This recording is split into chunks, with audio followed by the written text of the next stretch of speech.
TFA Fam, what is going on? Thank you for joining us for another live show. We're coming at you with a live mock draft. Drafts are starting to heat up this weekend, next weekend, getting them all in. So we're going to, if you haven't drafted yet, we're here to help. Going to walk you through a 12-team full PPR mock draft. We have the folks from the YouTube channel, the Discord, some folks from Twitter joining us. As always, joined with my guys, Kevin and Christian, and we have a literal fresh face to the YouTube channel. We got Akash rocking with us. You might have seen him on the Throwdowns. We are popping his live cherry, getting them all ready for that college life, just getting them going up there in Boston.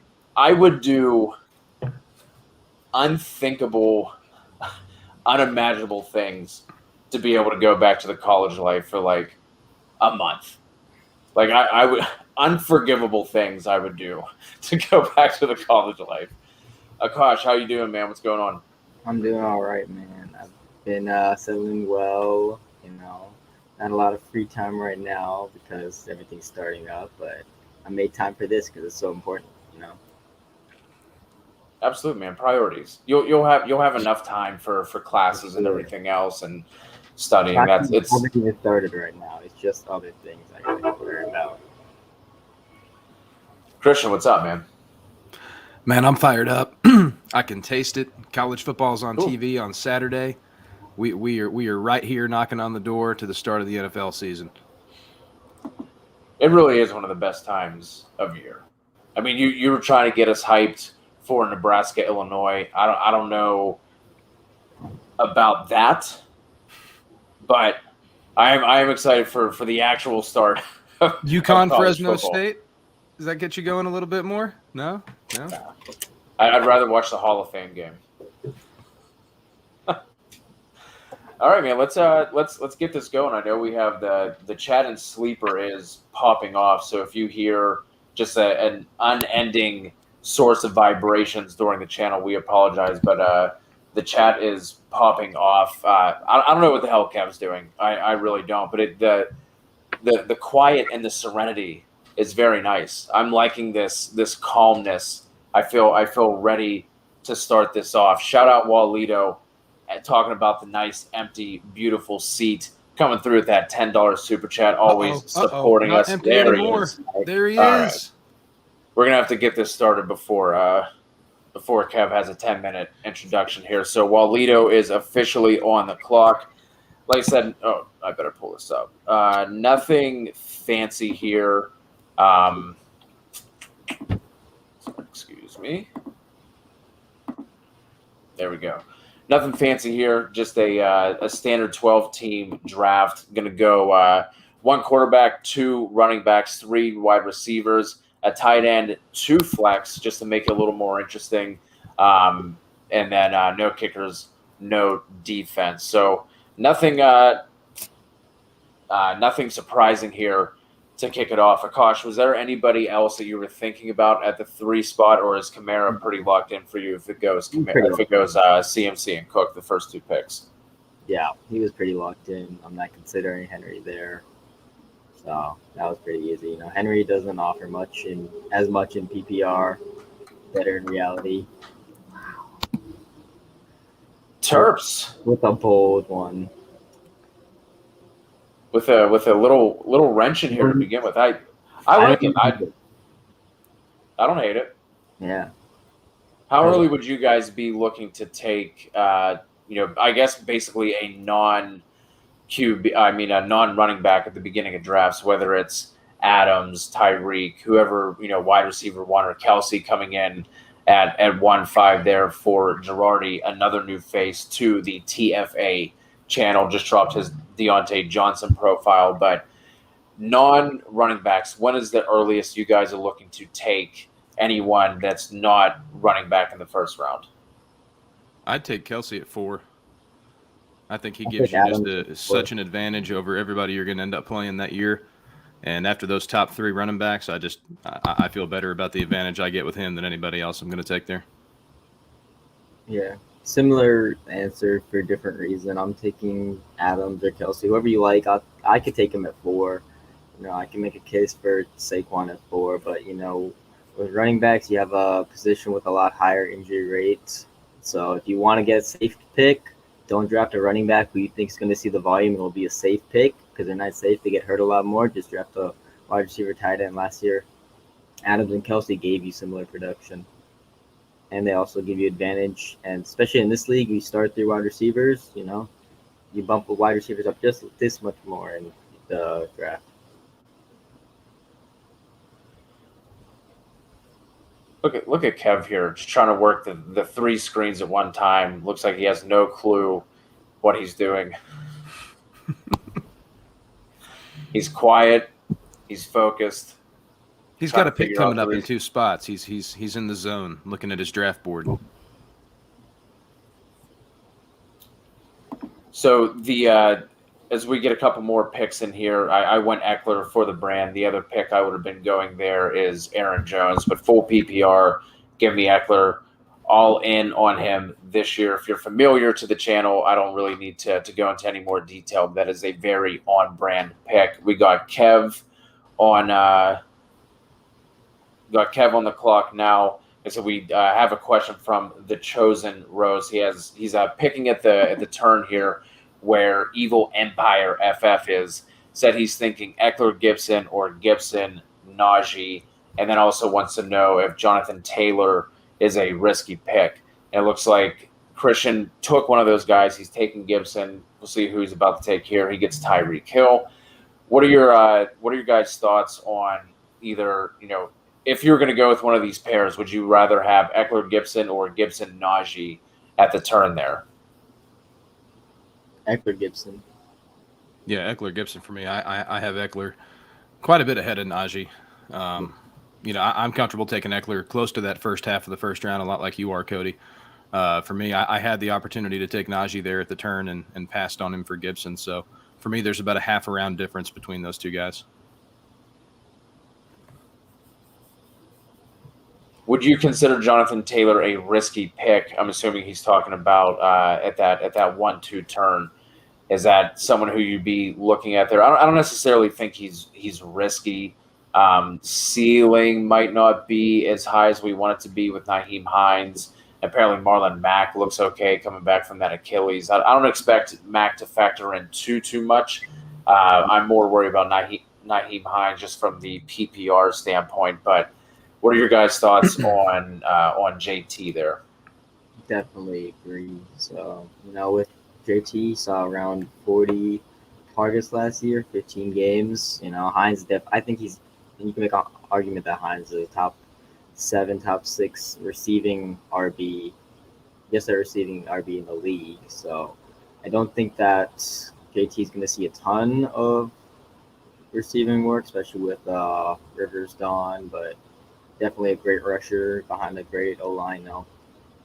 Don't know how Quentin Nelson's recovery is going, but still a great offensive line that he's running behind. So I was not in on him at the middle of the first, but at the end of the first, beginning of the second, that's definitely a better range for him to go. Kev, I know you have traditionally been the one who's a little bit lower, a little more reserved on JT. But I know we've had this discussions before with, you like guys like Gibson, Aaron Jones, Najee, Clyde, Eckler in that range. But do you think JT is a risky pick? Obviously, the first question the Chosen Rose came in with was Eckler, Gibson, Najee. I know you like that better. But your thoughts on taking JT around like that 1-2 turn? I don't have no problem with taking him there. I think he's fine. I think if you could make a case, he has a higher ceiling than some of the guys that are going ahead of him, like Nick Chubb. I know he didn't go ahead of him in this draft, but if you look at his ADP right now, Chubb is going like 108 ahead of Jonathan Taylor, and I think that's a little bit of a mistake because I think you just have to factor in that Jonathan Taylor is in somewhat of a similar situation, but has the much better much better pass catching role in the offense. I think that you could probably count for Jonathan Taylor, and I think Jonathan Taylor could actually bump up in terms of targets this year. I'm not worried about Marlon Mack whatsoever, and Quentin Nelson is expected to be ready to go for week 1 as well. So there's not much really concerned there. I thought it was a little bit egregious that people were dropping him down, when an injury happened, the first week of training camp, and it didn't really make any sense to me. But I like Jonathan Taylor. I think he's fine to go right around a lot of these guys. And, we kind of saw – I mean, we're still talking about one of the best, running back prospects ever that's ever come out. And, one of the best college production that you've ever seen. And, while he struggled the first half of the year, I mean, he turned it on in the second half.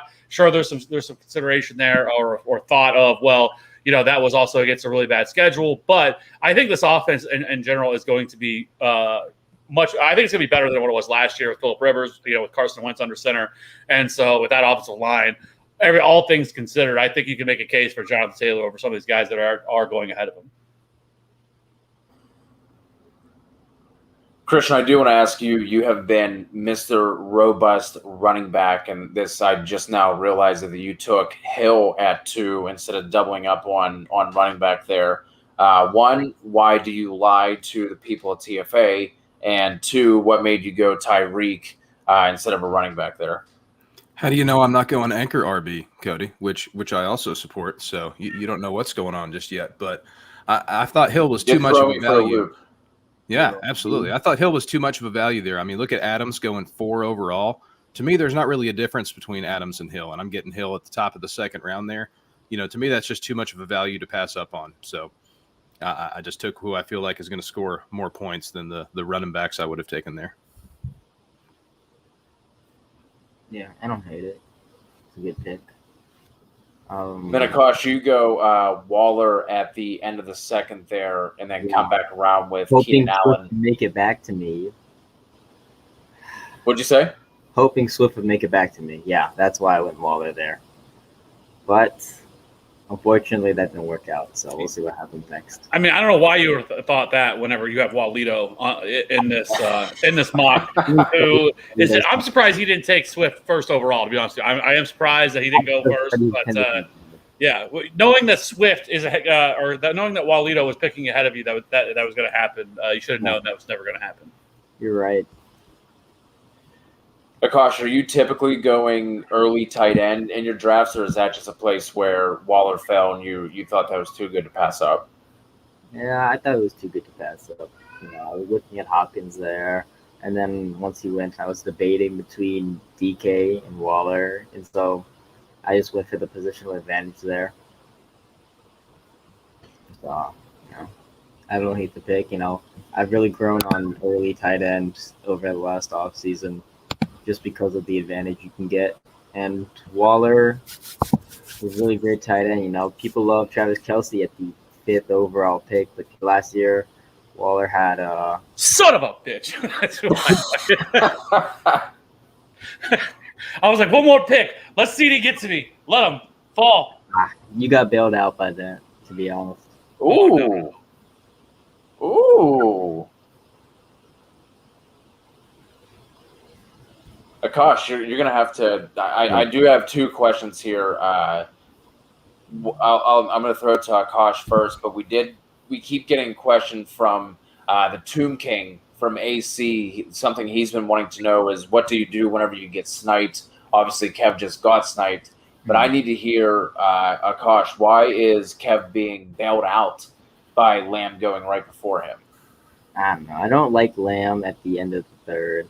It's just a thing about price for me. I like him as a player. I just don't like the cost for him. I don't think that Dallas's pass volume is as elite as people want it to be, because last year they weren't as high in neutral pass frequency. So you could see some regression in pass attempts.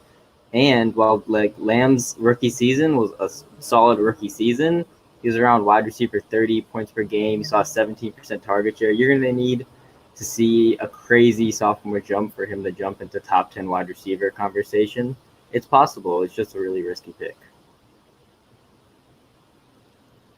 I love CD Flavish. I think he takes a step forward. And I think he is. You rarely see these wide receivers not take a step forward. It's just a matter of how much of a step they take forward. I think he takes a massive step forward. I think he's the best wide receiver on this team, and I think he easily finished. Great upside play. What's that? It's a great upside, but he definitely has tremendous upside. Yeah. You see crazy top 12 breakouts in year 2 sometimes. I'm about that life. I mean, I have crushed this draft so far. I'm just going to be honest with you. Oh, my God. Getting Aaron Jones and Najee and then getting me Cooper Kupp and Amari Cooper in the 4th. I mean, this is – you couldn't really ask for a better start than this. I really like Ashton's team, too, honestly. Check out Ashton's team. He's got Barkley, Diggs, and Robert Woods at wide receiver, Kittle at tight end. I like that. I would put, like, Kittle and Waller pretty close together, and they just went about a round apart. So, can't hate them. He is doing it right. Saquon fell big time, Saquon easily go top 5, and then Diggs, who normally goes like end of the first, falling to 204. Definitely he's taking all the value right now. So what are real quick? I just want to say that Kyle Pitts was 100% I didn't realize I was on the clock, and I looked up, and I had 20 seconds left to pick. So that was a flustered, rushed pick trying to go through. I was really hoping Woods or Amari were going to fall. They obviously did not, and then I realized I was on the clock.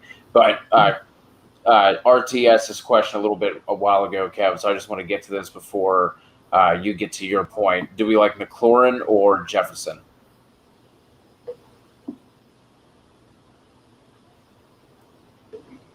I mean, I think it's Jefferson, but I don't think it's like it's not that far off. Like, I think I could go either way. I have concerns with Jefferson because one, this offense had to throw a little bit more than I think we know that they want to, and they have improved this defense, from last year. And so I think that we see a little bit of regression coming for Jefferson, and I don't think he's going to get 1,400 yards again. And so it's going to be all about the touchdowns. I think he only had 7 touchdowns last year, I think, that he had. So I think so. I think he could be being overdrafted a little bit based off of what he just did last year.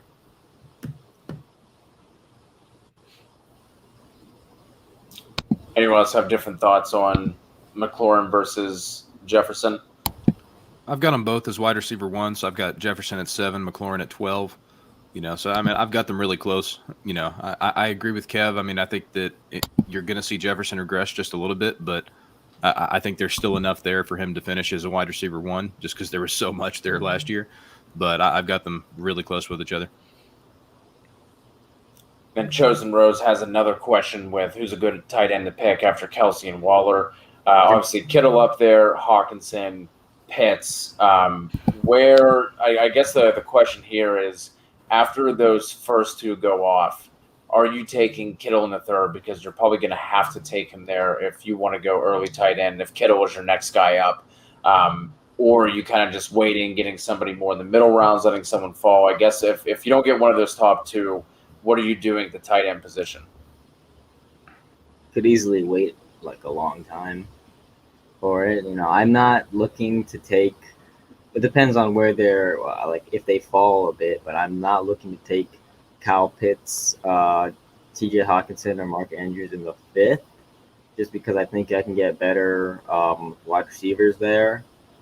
And I'm sometimes if they fall enough, and I'm really not looking for Goddard or Fant in round 7 or 8. It's really just like a waiting game for me at that point. I like Evan Ingram really late. He sometimes goes like outside the top 12 tight ends around 11, not 11, like round 13, 12, 13, 14. I think you can get him at a crazy value. I have to pick. Yeah, I'm one. If I don't get Kittle, I'm probably waiting till round 10 or so for tight end. I'm willing to take those top 3 guys in the first 3 rounds, but if I don't get one of them, like Akash said, I'm not going to pass up on the running backs or wide receivers available in rounds 4 and 5 for Pitts or Hawkinson or Andrews. Then we had MG declare that he was going, that he was representing the people and going 0 RB. I just happened to glance over, and indeed he is with Kelsey, D-Hop, McLaurin, and Deontay. They're his first 4, and he is on deck with his pick 5. So going to be interesting to see what he does here in the 5th.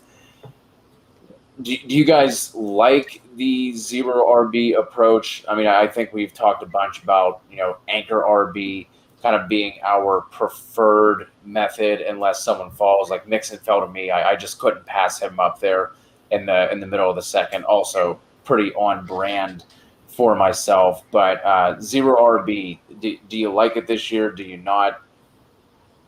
Yeah, I don't like it ever. Yeah. I think it's a viable strategy. It's always a viable strategy. Everyone hates it. There's obviously there's a ton of risk involved in doing it, but I mean you can win a fantasy football draft doing all any strategy you want. But the thing that I will say is there's this myth or there's this idea going around that wide receiver is so deep, so you can just wait on it, and I fully disagree with that. There is a cliff at wide receiver that if you do not get some of these elite wide receivers, some of these top wide receivers, you are not going to be very happy with what you're left with. Because once you get to like that 5th, 6th round range for wide receiver, more so the 6th, you start running into a lot of wide receivers with a lot of question marks that you just don't like. I've done so many best ball drafts that every time I get to that range, I'm always like, yeah, I really don't like anybody here. Like I'm not like overly excited about taking anybody in these ranges. But you hear so many people say, "Oh, wide receiver so deep. It's so deep. You can just wait on wide receiver." And I disagree. I think you have to try to get some of these earlier wide receivers. And I think it also helps with avoiding the chaos of the running back position. That 40% of these guys in the first 2 rounds of running backs are going to bust, and it's what's happened over the last 5 years. 40% of those guys are going to bust. There's a much higher bust rate for running backs than there is for wide receivers. Now, that doesn't mean you should avoid running backs. This isn't a zero RB case, but I am much more. That's why I think the anchor RB approach, get your one early running back and then just completely avoid the position until the 6th or 7th round. I think is the way to go. Now, you don't have to just take wide receivers through there. You can get your quarterback, you can get your tight end, and gain advantage at the position that is so scarce. But I just get tired of hearing, like, I guess, fantasy analysts or whatever you want to call people when they say wide receiver so deep, you can just load up on running backs, and I think that is a big time to mistake. I agree. I think the cliff is even earlier than you said. You said around round 5 or 6 you hit the cliff. I think you hit the cliff around middle of round 3, maybe at the end of round 2. Yeah, you're on the clock. Usually guys that are gone, then you start to see a big drop off. These guys going from like Jefferson, Keenan, Terry, possibly Allen Robinson, going to like Godwin, Lamb, Cooper Kupp. I could easily see the latter half of the guys I mentioned finish as like mid wide receiver 2s and not give you elite, not give you the production you drafted them for. There's a big cliff between these guys who see huge target shares and have really high volume, and the guys who have the potential to get there. So I also love zero RB as a strategy. If it falls that way to me, I never go into a draft with a planned strategy, but I'm always just willing to look at the draft board and see what happens. So if I'm in a draft and running backs are going way earlier than I want to, I'm not going to reach on a running back and panic, because it's pretty likely that that's going to be a bad move and I'm not going to like it later. I'm just going to – I could load up on wide receivers early. I had a draft where I got Devontae Adams, DeAndre Hopkins, Mike Evans, Brandon Ayuk, and one other player.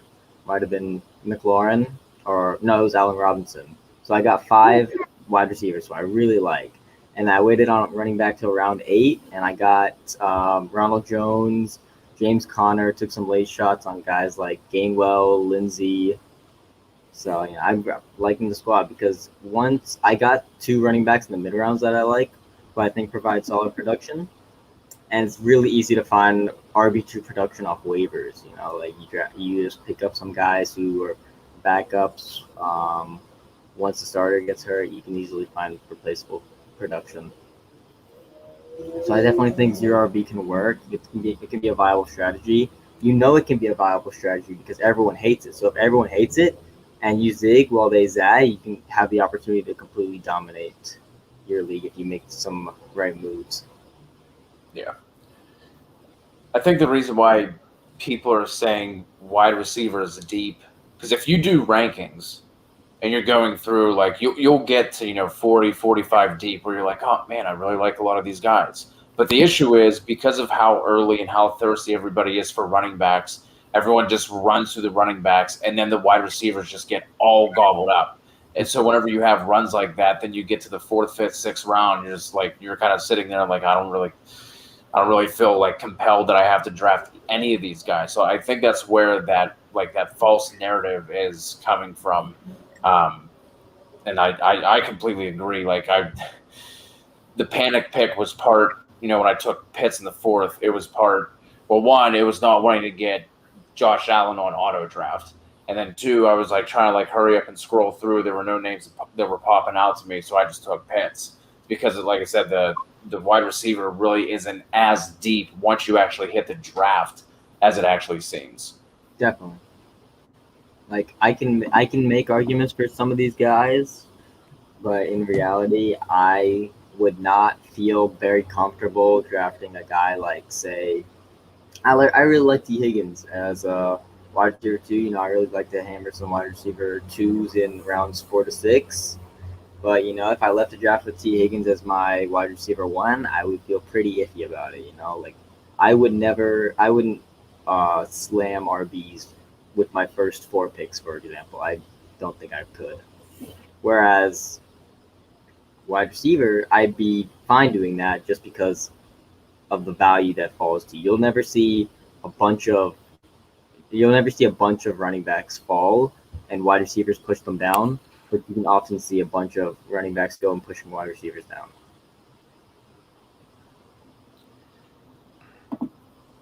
So pre-show, I was asking the guys, a peek behind the scenes, like, hey, do we want to go over some of the news that, that's been coming out over the past couple of days?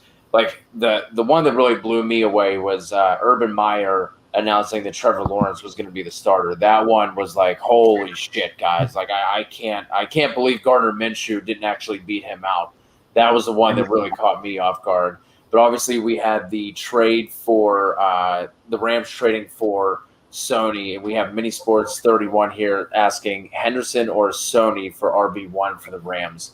This one, I think, is just going to be a mess all year long. I think we see how McVay was treating the running backs at the beginning of the season last year, where he was using that 3 rotation kind of hot hand approach. I think that's what it's going to be for this year as well. I don't really see either of those guys dominating the touches or making the case of like, I have to have the ball over the other guy. I think it's just going to be a hot hand approach all year long. That's kind of how I think of it, more like a 50-50 split, unless one of these guys really just balling out in one of the games. But we did not talk about this beforehand, so I'm curious to get your guys' thoughts on the trade, and then Henderson or Sony. For me, I'd rather have Henderson. To me, this doesn't affect him nearly as much as it affects Xavier Jones and Jake Funk. I still think Henderson's going to get his 15 or so carries a game. I don't think the Rams ever looked at him as a bell cow. That's why they drafted Akers in the first place when they already had him. That's why they made this trade for Michel. So I don't think there was ever an intent for him to get an extremely heavy rushing workload. So I don't think this changes much for him. I think I dropped him 2 spots, maybe 3, but that's it.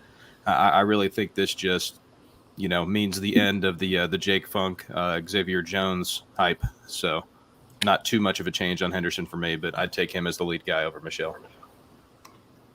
So you say that you think he'll see 15 carries per game? Really? Get I don't think that's crazy. Because last year, 8 running backs saw 15 carries per game, and the only one who didn't finish as an RB1 was Kenyon Drake. The other guys were Henry, Dalvin, Jacobs, Monty, Zeke, James Robinson, Jonathan Taylor. I think a Kenyon Drake season last year is very much in the realm of what we can expect for Henderson this year. Including the goal line work? Possibly. But, he finished as RB 16, so, and then he probably went in here around RB 24. So if you think that, he could be a value, but I think what's been said about like a hot hand approach or really messy backfields, that is probably going to be more the case because, like you said, McVay and the Rams are saying he is not the guy we want to have. He's not the only guy we want. We want to have more than him. They tried to replace him with Akers. They brought in Sony because they probably don't want to give him full workloads. It's The cost you're on the clock. Yeah, I know. I don't think you can see. I don't think you'll see a top 10 rushing workload, to be honest. Yeah, I think it's just going to be. I think it's just going to be a mess. Definitely. And another question from Regulator. Down up. Had the draft last night. Took Carson in the second pick of round 3 over Clyde and Monty. League was surprised. He thinks he made a good decision. Are we going to crush Warren G and the Regulators' hopes here? No, I mean, if you could make a case that Chris Carson being undervalued right now. I mean, the guy, when he's healthy, is a top 12 running back in an offense that wants to probably still run the ball, even though they shouldn't. But that's what they want to do. There's nobody else. I mean, who is taking touches away from him? Rashad Penny can't stay on the field. And then it's Alex Collins and DJ Dallas behind him, right? So, I mean, he's going to get – DJ Dallas, the J.D. McKissick clone. He's great. Hey, I'm about that life for DJ Dallas. But, so, yeah, I mean, I think you can make a case that he has at least a safer floor than probably like a Clyde Edwards-Helaire or anybody like that, especially if Clyde Edwards-Helaire already dealing with a minor ankle issue that, that's not what you want to see, especially in the preseason, that, something that could – be an issue a little bit further down the road, because where that injury is the same spot that Michael Thomas are, just not as severe. So I don't hate it. It's not a high ankle though; it's low ankle. Right? Yeah, it's not a high ankle sprain. That's a big difference. That's the difference between multiple weeks and probably less than 1 week. It depends on if he makes it any worse. If he makes it any worse, then you're looking at a Michael Thomas situation. I think he practiced it in a limited capacity too. I said he's going to be okay. That's not what I'm saying. My point is that if this is something that pops back up again, right? And yeah, you can definitely make the case for it. It's not a super egregious pick.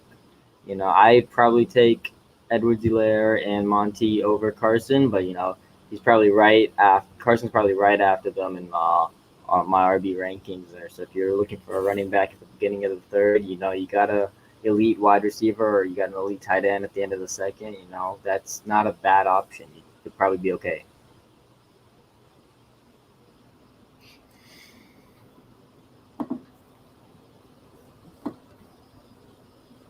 No, I think it's fine. I don't think there's anything wrong with it. If you feel more comfortable, I mean, but just know that the guy seems to get hurt every year. That's the only issue with him. But yeah, you never know. Maybe he's a mystical term of injury prone. Maybe he's a very tough runner for sure. Yeah, and he's going to catch a lot of passes.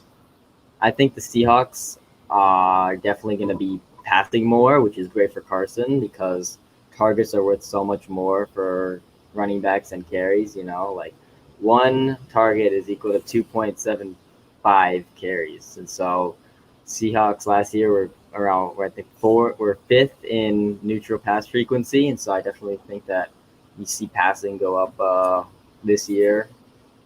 And they just hired Shane Waldron, the passing coordinator from the Rams, and so he's their OC now. You can see a lot of passing. Definitely think that the run-first narrative for the Seahawks is a bit overblown, and I've been taking advantage of it with guys like Russ and Lockett. Even Carson gets some PPR value from that. So I definitely think that you can see that Carson returning well for you on that early third-round pick. The Pug Lord is back. Good to see MJ here in the chat. Has a question on quarterback. It's almost like he should go and listen to the quarterback show we just dropped, Kev, because we did touch on this exact thing. Thoughts on targeting Lance Fields in the later rounds and pairing with Cousins and Fitz. Kev, I'll let you talk about this since you kind of led the charge on this in the show we just dropped. But yes, we had a quarterback ranking strategy late round target just come out on this here YouTube channel, and this is exactly something that Kev that you talked about. I think it's a terrific strategy. If you were going to wait on quarterback, I would, like I said, I would prefer Fields to Lance because I just think Fields probably has a much clearer path to starting sooner.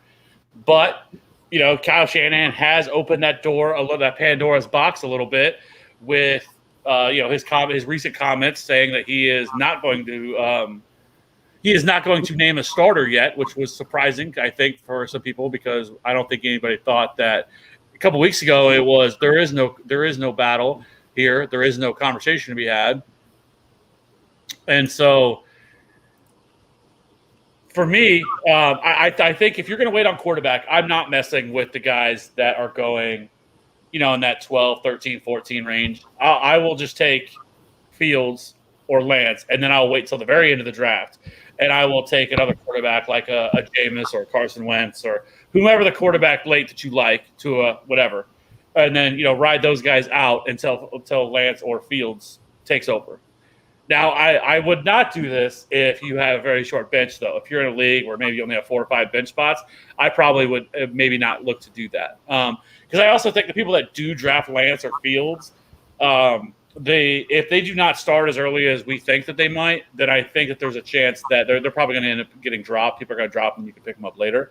But I do like the pairing of taking one of these guys, holding them until they take over, because I think Fields probably starts by week 3 or 4, and so I definitely think it's a very viable strategy. Definitely. Yeah, I did that exact thing in my home league this past weekend. So it's an auction league. We had a $200 budget, and I only spent $6 on the combination of Fields and Fitzpatrick. So I'll roll out Fitzpatrick until Fields takes the job, and then I feel great about starting Fields the rest of the way out. For $6 for that unit, I'm all over that stack. Sir, that's like you get top 12 numbers out of them combined pretty much. Carried by Fields rushing, but I like it. Is Justin Herbert a value here? What do y'all think? He just went 2 rounds after the last QB went. Is he a value? That is excellent value. Oh yeah, for sure. I mean, what is this, 2 rounds after Russell Wilson? I don't see much of a difference there. So, I mean, that's a great value. Man, look at Corey Davis. He's going in the 7th round now. I remember when I used to be able to get him in the 12th round. All off one game, right? Like but that's not the preseason bias. That's just people catching on for sure. I like it though. I guess I'm not taking Corey Davis in the 7th round. No. Yeah, not that early. I'd take him a bit later. It's all about price, I guess. Maybe I'm locking on the one guy. But it's good to see him getting some love because I do think this Jets offense is going to be better than it was last year, and that's not saying a whole lot. But I think it's going to be better than I think some people expect it to be. And so, I mean, Zach Wilson, albeit being 2 preseason games, actually looked pretty good, better than I thought he would early on. And we'll see with Corey Davis, and then Elijah Moore, James Crowder is still there. The man Keelan Cole, is there as well. So they have some weapons. Tyler Kroft, pour one out. Chris Herndon, officially dead. R.I.P. But Tyler Kroft, love Tyler Kroft. Anyway, so I do like to, this Jets offense is still pretty cheap. I mean, literally, there's nobody going 7th, 8th round. And I mean, Michael Carter has taken a big hit in his value, which I'm fine with. I hope it does. I hope he drops down because where he was going in the 6th was a little bit egregious for taking him there. But now I think you see him drop down to the 8th, 9th, 10th round, which is much better. It makes it, I think, even much better to stomach taking a shot on him there versus where he was going. Because he was getting up there with Javonte Williams and some of these other running backs, which was a little bit more palatable. Even so, drafting him in the 8th round, you're seeing him. That's drafting a 4th rounder. I think one of the highest spots 4th round rookie has ever been drafted in redraft. So, going back over the last few years, and so you're saying I have the highest expectations for Michael Carter for any fourth round rookie running back. You know what I mean? So Yeah, I think that's nuts. I don't know. I think that it's definitely more of a committee. I've been liking a lot of Ty Johnson late in drafts just because I think it's not as wide of a gap as the 8 to 10 round ADP difference suggests. So definitely think that Michael Carter has nothing guaranteed because he, like I said, he's only a fourth rounder. You know, that's not going to lead to a ton of opportunity just because of draft capital. He's going to have to earn it. So with the way some of these teams have started, Christian, I'm a little surprised with your, with you being Mr. Running Back, early, which I know you talked about a little bit, but that you still haven't taken another running back yet. How are you feeling about your start so far? Yeah, so let's start at the 5th round there. So I had the Gibson, Hill, Sanders, Mahomes start, and I intended to take a running back on that next turn there instead of 2 receivers, but I wasn't about to reach for Darrell Henderson and Myles Gaskin, the next 2 guys off the board. So we heard Akash talk earlier about how much more valuable targets are than carries. So with guys like Judy and Thielen still sitting there, I have a hard time taking uncertain things like Darrell Henderson and Myles Gaskin over those guys. So I just went with the value instead of reaching just for the sake of position. Yeah, I agree. And Kosh, can you tell me, do you have a concussion or something? Is that why you took Ronald Jones in the 7th round? What was the thought behind that? It's my hero RB strat. Sorry, I absolutely hate Ronald Jones. So I know. Hey, can we talk? Yeah, I love it. Girardi, and you're dropping Mooney inside the top 100 again. Yeah, no, I love that. He should be. It's Darnell Mooney season, baby. I'm ready for it. Where's Robbie to defend Ronald Jones when Ronald Jones needs him? I can defend him. Oh, let's hear it then. Let's hear it. Yeah. I think Jones and Fournette's I was trying to set you up hot that you would say topic. something. Yeah, let's talk Jones and Fournette, Akash. You seem to feel strongly about it. So educate us on why we should take Ronald Jones over Fournette. No questions asked. Oh, for sure. This was my tryout video to get into TFA. Okay. So I looking at metrics like let's say like juke rate, yards created per touch, things like that. Ronald Jones was clearly a better runner. He was I believe 8th in yards created per touch. He was top around 30 in juke rate, whereas Fournette ranked pretty close to 60th in both.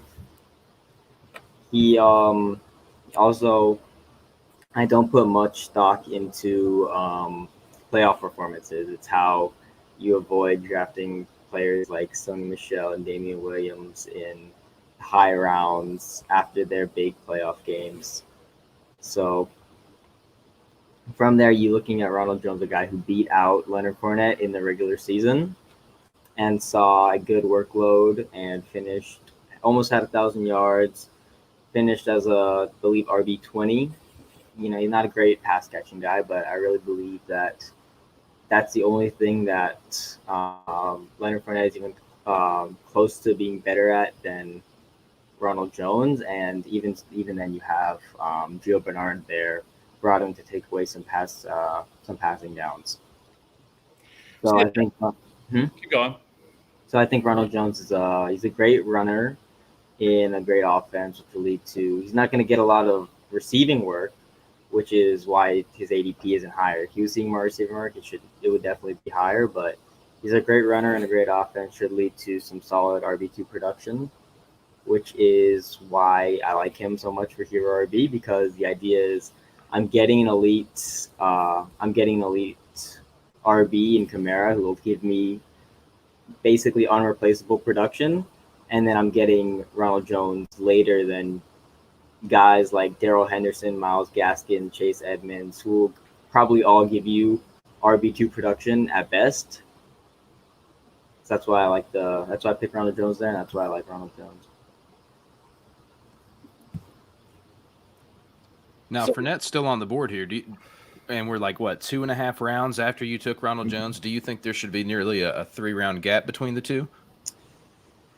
I'm not sure, and I've really just considered Fournette an afterthought just because I like Ronald Jones so much. But I don't think there could be that much of a discrepancy, because even though I believe Jones is definitely a better player, RB carries are pretty much given and earned. So it's not like targets where you earn your targets by running routes correctly or getting open.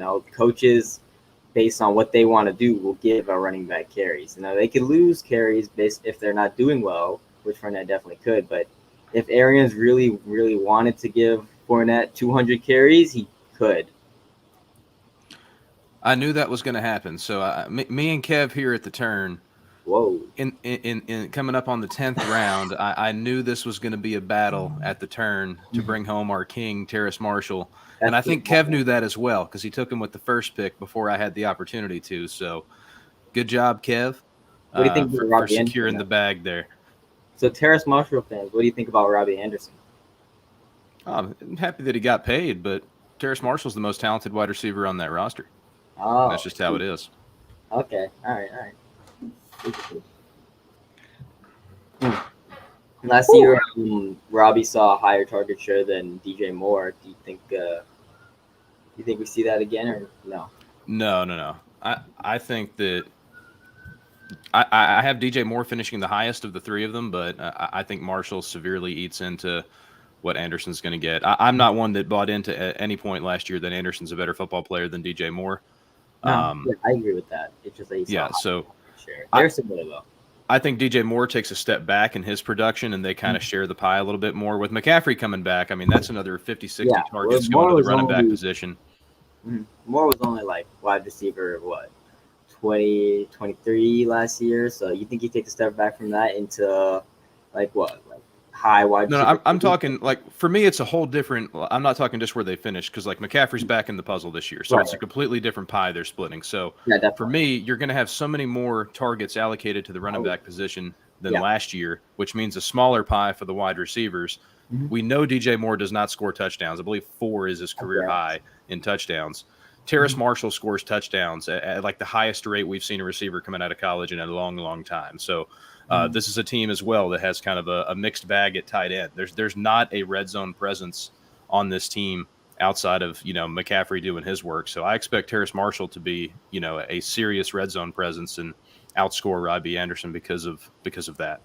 Well, even though DJ Moore's never scored a bunch of touchdowns, doesn't mean he's bad at it or anything. He's seen a high percentage of the team's passing touchdowns. It's just a matter of the team not passing for a lot of touchdowns. So if you see passing touchdowns go up, you'll see his touchdowns definitely go up quite a bit. Marshall's frame and stuff. I guess you could use that to make a argument for red zone production, but it's no guarantee. I think DJ Moore definitely slept on in the touchdown department just because people write him off in a sense.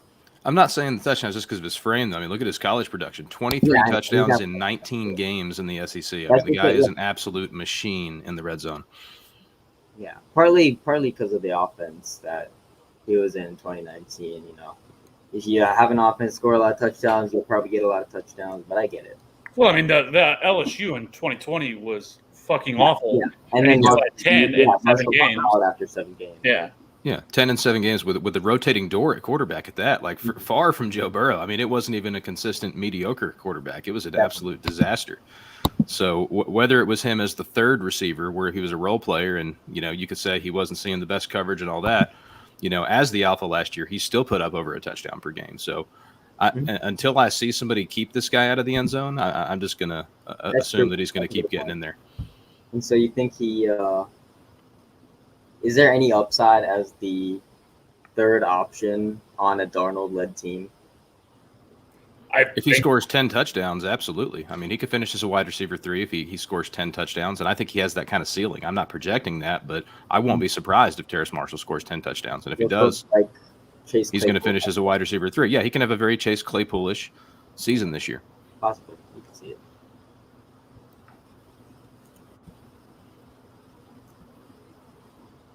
kicking it back over to the chat, we started to go over some of these teams. Kev, RT wants to know thoughts on Toronto in Six's team. He has Henry, Chubb, Lamb, J-Rob, Hawk, Juju, Antonio, doubled up on tight end, doubled up on Iowa tight ends as well, grabbing Fant, Melvin, and then Marquez was his last pick. How do you guys feel about this build so far?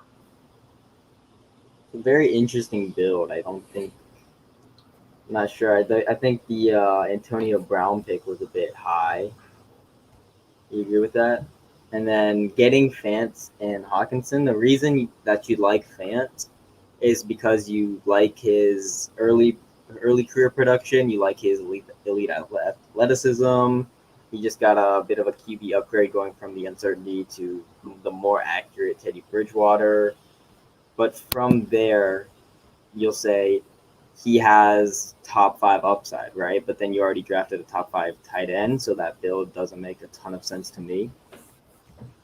The Callaway pick was definitely high, the highest I've seen him go so far. He's looked good in preseason, to be fair.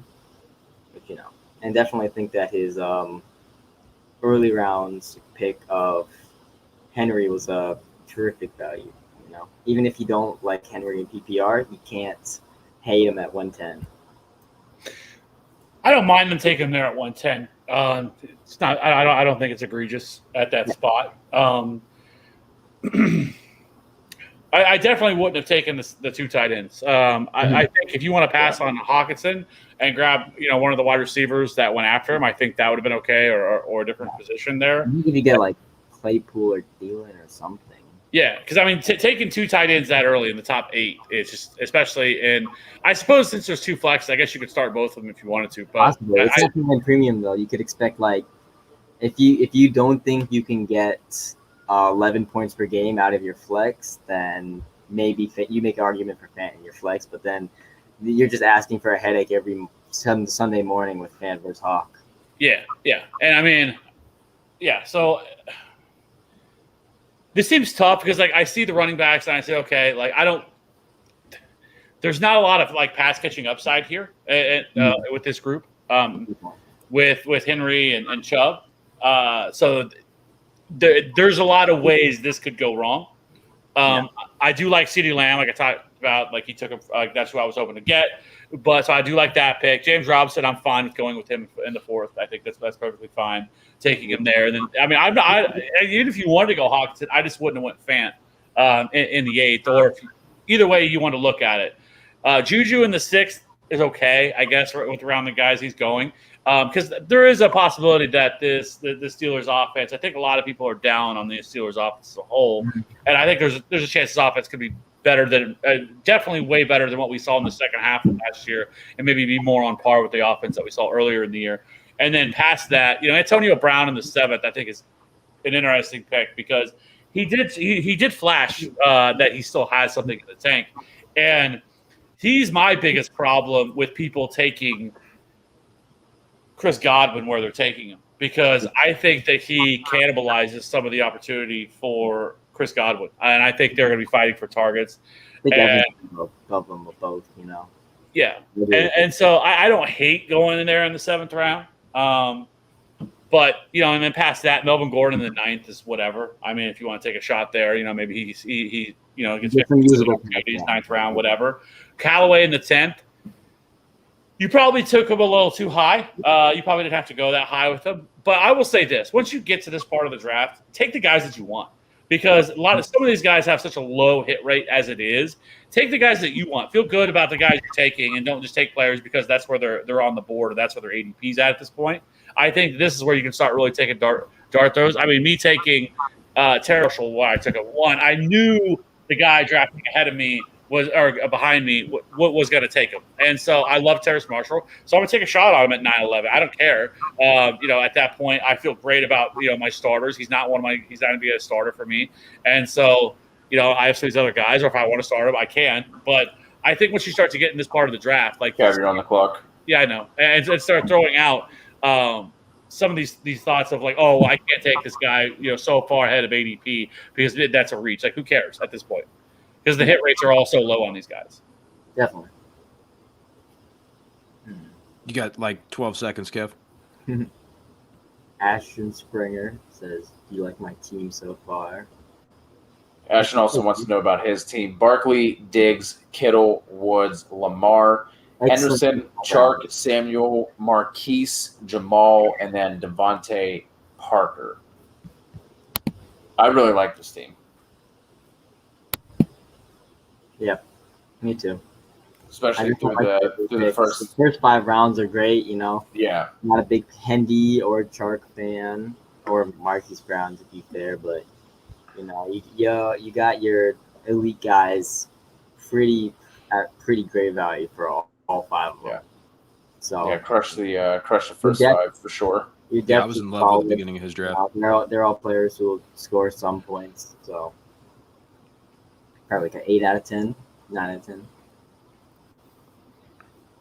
Appreciate the kind words, Regulator. And if you are rocking with us and you are not subscribed, please do us a favor, hit that subscribe button. For some goddamn reason, we are just losing subs left and right leading up to the show. No idea why that happened. So if you guys could help us on the rebound, we are approaching 1,500 subs. So if you could hit that sub button, give us a like, that would all be very much appreciated.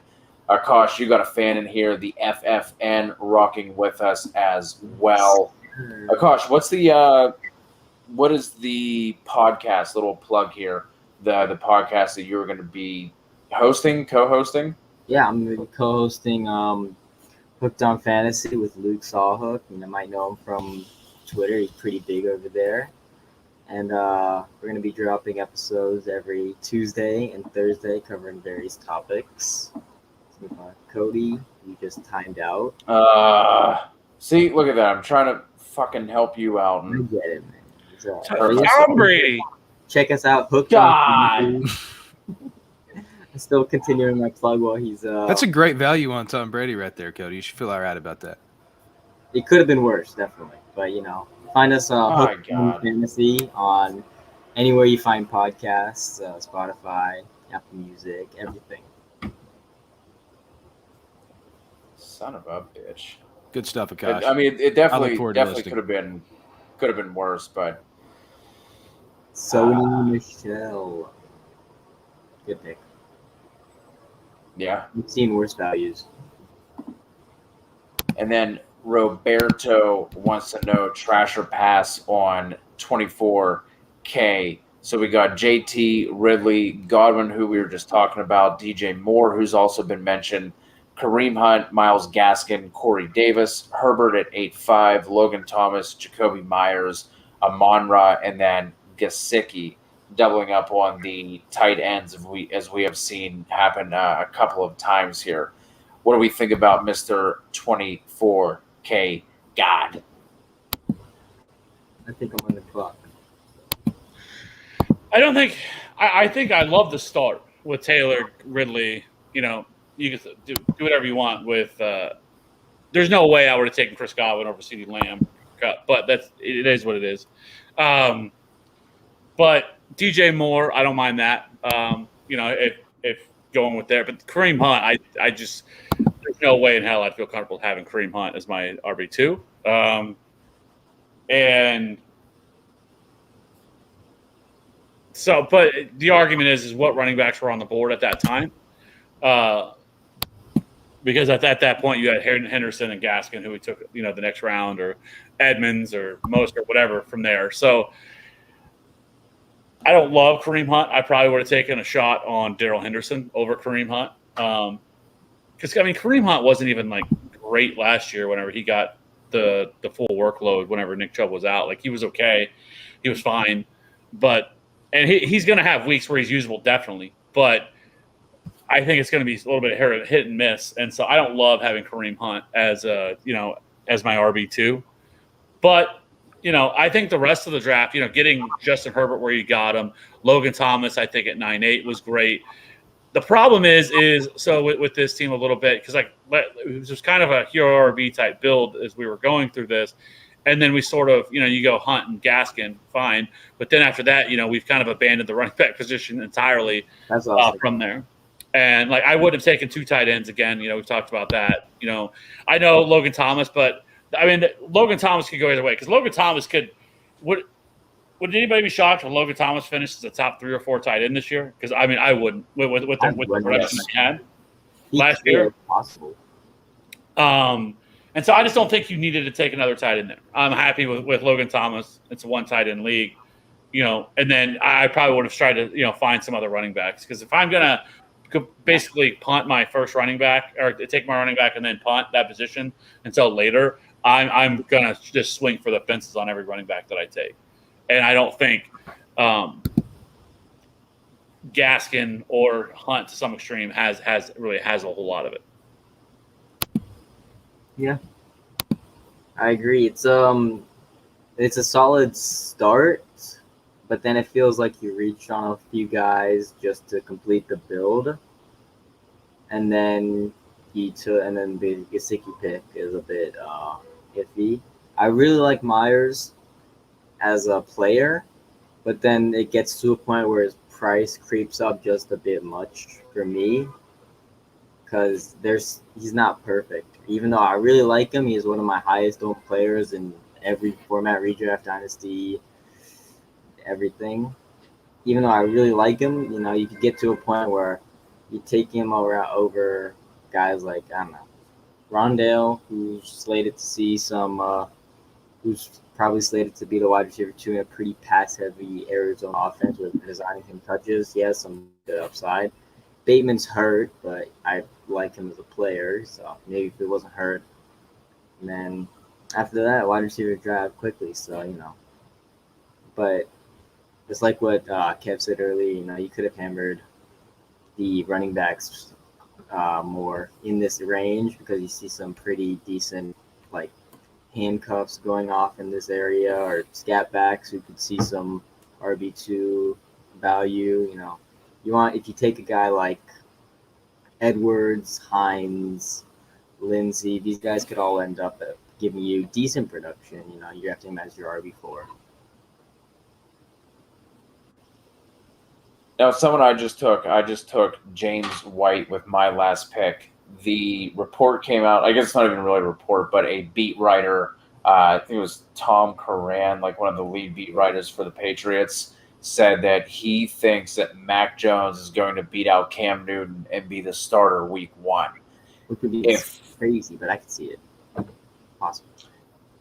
Yeah, I guess something happened with Cam and COVID or something as well. I guess he's kind of in the doghouse with that kind of stuff. But if Mac Jones is the starter in a full PPR league, kind of think James White is sneaky. I'm not sure his week-to-week ceiling, but there's obviously a much better chance of Mac Jones dumping off to James White than there is Cam Newton. I kind of feel like James White is just being thrown to the wayside and just completely dumped into trash. But I feel like at this point, as your RB4 or 5, whatever he is, depending on how you're building your teams, I think James White he's growing on me.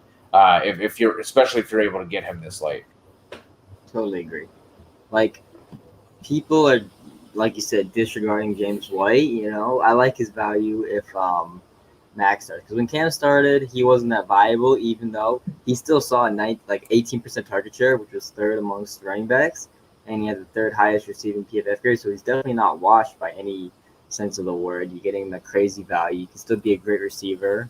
And if Max starts and checks down to him, it's a couple things you need to bank on happening, but you're not taking him anywhere close to being a starter. You're not expecting much of him. So if those 2 things happen, he can give you the RB2 numbers like you saw in 2019.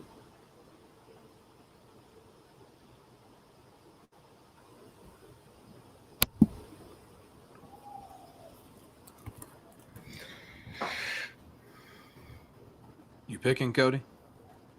Yeah, I'm just going to say someone's going to have to fill this dead air before I get autoed again. I don't know. I saw someone in the chat or in the actual mock draft. So someone said Xavier Jones fantasy value is dead. I don't agree. We I saw think- last year them mix in 3 different running backs quite often. Now, am I saying he's somebody you're going to want to start? No, but I don't hate stashing him on your bench because I still think that he is the number 3 running back here. And let's be honest, we're still talking about sorry ass Sony Michel. Okay, like it's not like Sony Michel is good, and so he's okay. But he's there. I get it. He's a guy. He's a body. He's a jag. It's fine. And them two are going to be splitting touches. Obviously with him and Henderson. But I don't mind stashing Xavier Jones because he could end up getting a lot more pass catching work than maybe people think that he might. And so where they utilize him this year. But you're also taking him in the 13th, 14th round. So again. Yeah. It doesn't really matter. I mean, you're just throwing darts. And if he's somebody you like, but he's also probably somebody you're going to drop. There's more bench spots, maybe. But, like you could think of, I don't know. You could think of the Sony Michel trade as like a indictment of Hendy. You could think of it as an indictment of Xavier Jones / Jake Funk competed for the RB3 role. I just think that it's pretty iffy. But, like you said, there's not many other guys there that you can say will definitely have roles. So, there's worse picks, and you basically got them for free. Yeah, and if you look at the running backs that are being drafted right now, Larry Roundtree, which is a complete dart throw, Samaje Perine, Gio. All of these guys, Devontae Booker, Rashad Penny, who's still on the board, Damian Williams, Boston Scott, Marlon. We're not talking about great running back talent here. So. If you want to take a shot on a running back, you want to take a shot on Xavier Jones. I have no problem with doing so. And see, basically, you pick him up, you take him for a couple weeks. Just let's see how this thing plays out because we really don't know at all how this offense, how this running back committee is going to work, and then get an idea of how it's going to work. And if he has no shot, he's not getting any volume. He's not even playing. Just drop him. That's the way I see it. What do you guys think about? Really, Walito? Right, you're gonna interrupt my point. I was about to say, what do you guys think about Gaskin going in the 6th, even though Malcolm Brown and Salvin Ahmed are basically going undrafted in this, while Walito drafts Malcolm Brown. But the point still stands. What do you guys think about the Miami room with these guys who are supposedly threats to Gaskin? The reason he's being pushed down from like the 5th to like the middle of the 6th, but they're still going undrafted in this mock. Yeah, I hate Gaskin as AP for that reason. I just don't believe he's that much better than Salvin Ahmed. What makes Gaskin that much better to where I'm convinced he's the bell cow there? I'm just not.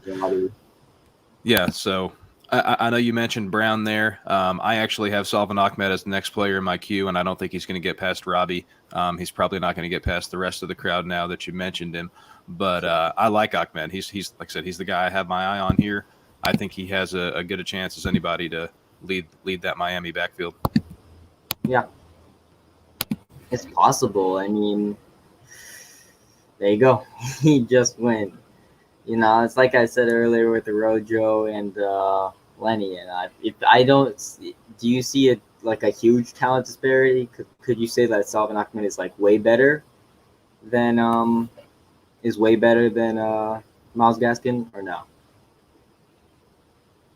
No, I don't think he's. I think they're pretty much the same guy. They even both went to Washington. You'd probably see the work, like carries are pretty much given, right? Unless you do something to show that you're not deserving of more carries. Their carries are given, so I think they would just stick with the basically incumbent starter in Gaskin, who was better than Ahmed when they played together in Miami and in Washington. So I don't know. I think that Ahmed is a good value if you think because Gaskin's role is not super secure.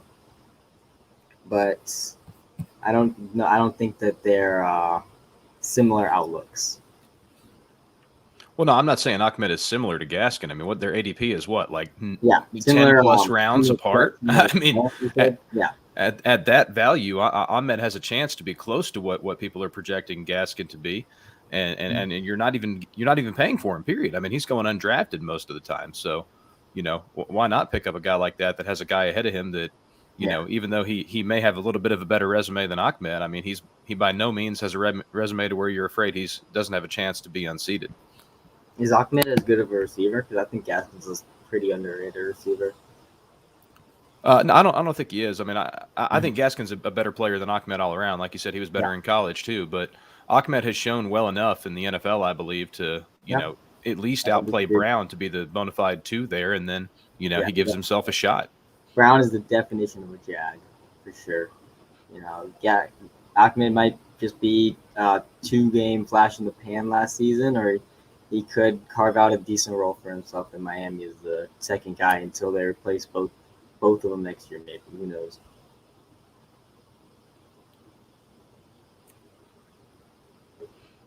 I like Ahmed better than the Falcons' backup running backs, so that's why I'm much more comfortable with Mike Davis up there as well. Didn't they cut Javian Hawkins?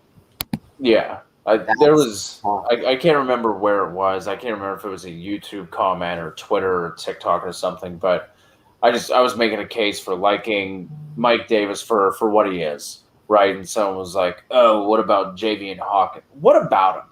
Yeah. What about him?" The biggest threat to Mike Davis is not anyone on the Falcons roster right now. The biggest threat to him is himself. When final roster cuts happen and a surprise running back gets cut from their team. I thought it was going to be Michelle. I originally thought Michelle was going to end up a cut candidate. I thought Michelle was in the if it was going to be anyone, it definitely could have been him. You know, I could see Melvin Gordon being a big surprise since he's getting paid quite a bit. But you could see Raheem Mostert. Maybe you could see David Johnson. You know, there's a few possibilities, but that's the reason why Mike Davis's ADP isn't higher, because he's the only guy. But like we just saw with Hendy, you know, they can easily see their workload decrease just by adding one backup running back who probably not that much of a difference in talent. There it is, all wrapped up. Oh man, I didn't even realize I was up. Appreciate the heads up, guys. Oh, anytime. Well, I mean, I don't need a backup quarterback. Yeah, good. You're right. I mean, let's be honest. Trevor Lawrence probably has a better chance of starting than whoever you were going to take in that last round. Anyway.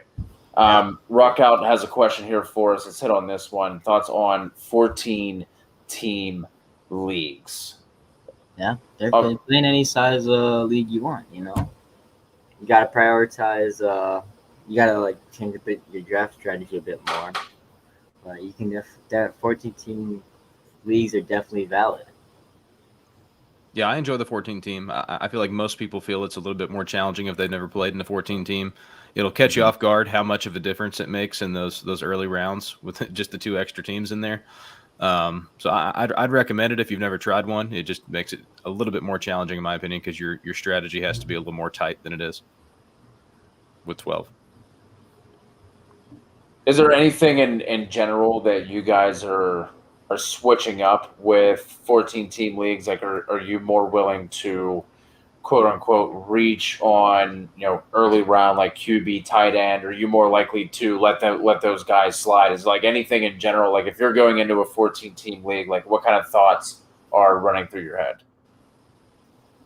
Yeah, prioritize depth, right?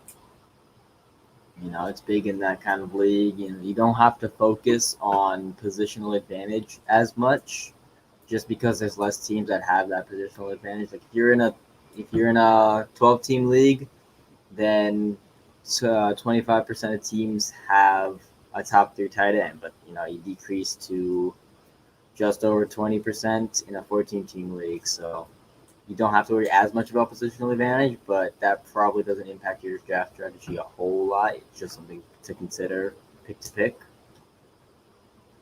And keep in mind, too, like when we're looking at our RB rankings, I feel like all of us kind of agree that around 22, it kind of falls off the face of the earth. Yeah. If everybody wants 2 starting running backs in a 14-team league, that's taking us all the way to RB 28. So there's going to be a lot of teams that are not happy with their RB2. Mm-hmm. Now, flip side, if everyone realizes that and running backs start to go really early, you can pivot off running backs. It's a whole outsmarting your opponent thing, Yeah, and that's the biggest thing I can tell people as drafts happen. Like, you got to be able to change your strategy if the draft has totally gone a different direction than you thought. You don't want to be reaching on a lesser player just because of the position they play or because it wasn't the strategy you had in mind when you arrived. Yep. Kev, I'll throw this one to you. We touched on the CEH injury early on during the show. It doesn't seem like it's going to be anything, it wasn't the high ankle injury that Akash was talking about. That's, obviously much more a lengthier absence. It seems like he's going to be okay to go. It says Williams wasn't drafted. You took Jerick McKinnon for the brand. Just thoughts on that. Like, are you absolutely targeting McKinnon over Williams? Like, are you just going to be completely out on Williams? What are your thoughts on, I guess, just CEH and his injury and then what you're doing behind him? I don't think his injury is anything we should be worried about. I think, at least for now, I think he'll be fine. It doesn't sound like it was anything serious. Like Akash said, like literally that Monday he was back. It was just a walkthrough. I mean, it wasn't like any sort of like real practice that they were doing a walkthrough, but I think he'll be fine. It sounds like he dodged a bullet and he's going to be fine. He's going to be okay. But if something were to happen to Clyde Edwards-Helaire, I think that Darrell Williams would probably get some of the early down work, goal line stuff. But Jerick McKinnon, and they have talked about him all training camp and all the whole training camp, preseason, everything, how thrilled they are to have him, how much of a weapon he's – and they've been doing that in preseason, using him all over the place, using him as a pass-catching back. And so I think as on the surface, I think he actually has standalone value where I think they are going to use him this year, and they're going to use him as a pass catcher in this offense. And so, Andy Reid obviously likes to get creative and use guys different space, gets guys out in space, everything. And I think that's what they're going to do with Jerick McKinnon. Like, I wouldn't be all that surprised if Jerick McKinnon finishes the year and he has, 35, 40 receptions, something like that, maybe on a whole. But, so.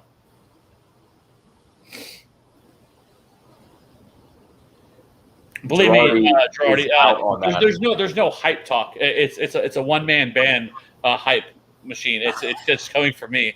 There's nobody else that's pushing Jerick McKinnon. I can assure you of that. And Kev, looks like Walito wants that smoke. Said that for the listener league, Brady beat you so bad you don't want to play fantasy again, and now he wants your thoughts on his team. But let's be honest, he took the coward's way out by taking the 101. So let's start there if we are roasting Walito. But then he goes McCaffrey, Swift, Jefferson, Kyler, Mike Davis at 501, Sutton, Michael Thomas at 701, sucker, homer, Dallas Goedert, Michael Carter in the 9th, Rashad Bateman, Brian Edwards, Trayvon Smith, homer, Tyrell Williams, Sterling Shepard, and then Malcolm Brown. Who's his last pick? Was that it? It had to be Jameis Winston. He didn't draft Jameis Winston? Wasn't this? This should have been 16 rounds. Anyway, thoughts on how that turned out. Go ahead and roast him. Hashtag roast me.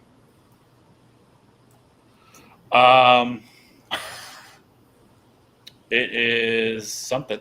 I mean, obviously good start, right? But the rest of it is something, No, it's a good team. I mean, Christian McCaffrey, DeAndre Swift. Again, I wouldn't have taken DeAndre Swift. If I have the 101, I am not taking a running back at that point. I would have taken a wide receiver. Both those picks. Because, if you look at it like Christian McCaffrey and having Mike Davis as your RB2, I'm okay with that. I think it's good value to get him there. I feel like you feel okay with your 2 starting running backs you have there, and then you pound running back. Because as of right now, his wide receivers are Justin Jefferson, which is good, and then Cortland Sutton, which has a lot of red flags, and then you have Michael Thomas, who may not even play for the Saints this year. And way too early. 7th round is way too early. Edwards, who's pretty iffy. You be careful with that fucking mouth. Nah, I don't like Brian Edwards at all. And then Trayvon Smith. I honestly think that Tyrell Williams he's gonna have to start him in week 1, right? You hear that, Kev? What? You hear that? He's gonna have to start Tyrell Williams in week 1 because he's the Lions' wide receiver 1. Yes. That is because that team is so bad. He has to start. Yeah, no one's arguing that. It's not like Tyrell Williams would be the wide receiver one in Dallas or anything. It's just he's the best guy there, I guess. But you got Jefferson. You got a lot of red flags with wide receivers. Definitely true. I would agree with the premise of if you have the 101, you don't it's like you don't have to really draft a running back at 212. I would agree with that if I didn't like Swift so much as a player.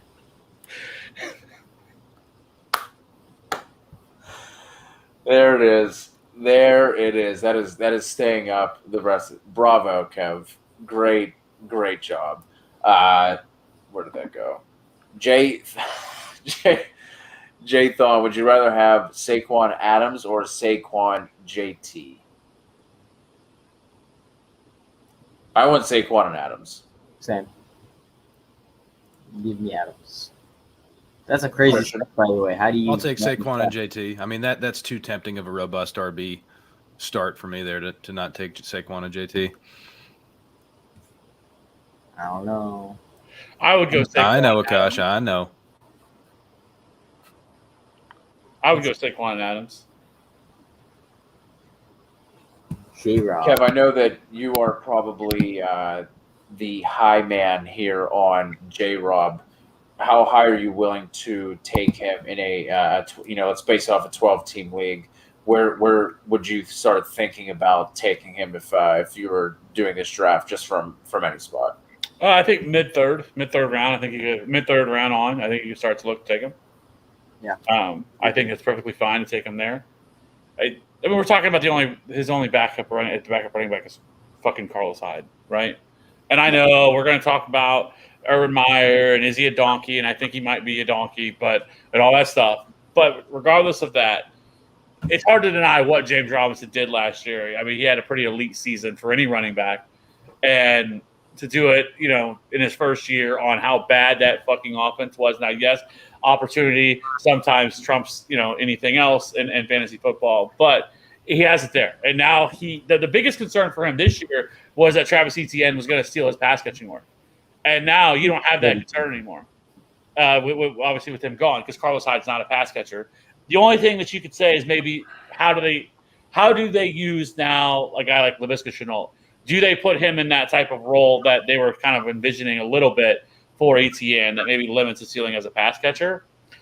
But I still really like James Robinson. I think people are too low on him, and I don't think his ADP is going to reverse to a point where it should be. Man, I was never on the J-Rob train with Etienne there. I thought that Etienne would steal all of the work, pretty decent way into the season.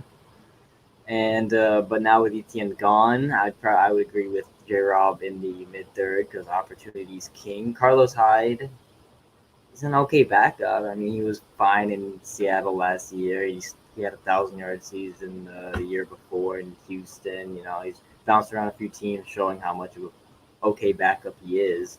He's definitely better than any RB2 they had last year behind James Robinson. So you can't say – I don't see anything similar to J-Rob's rookie season. But I'd probably take him after guys like Carson, Dobbins, Monty for running backs. And guys after around Terry and A-Rob for the wide receivers there. So mid-third is probably where I'd take him.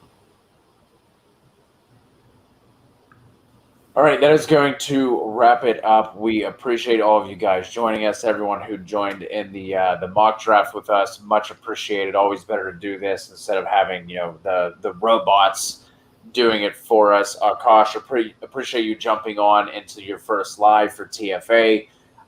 Check out the podcast that he is co-hosting on. What did you say? Hooked on Fantasy? Is that what it was? Yep. Check that out.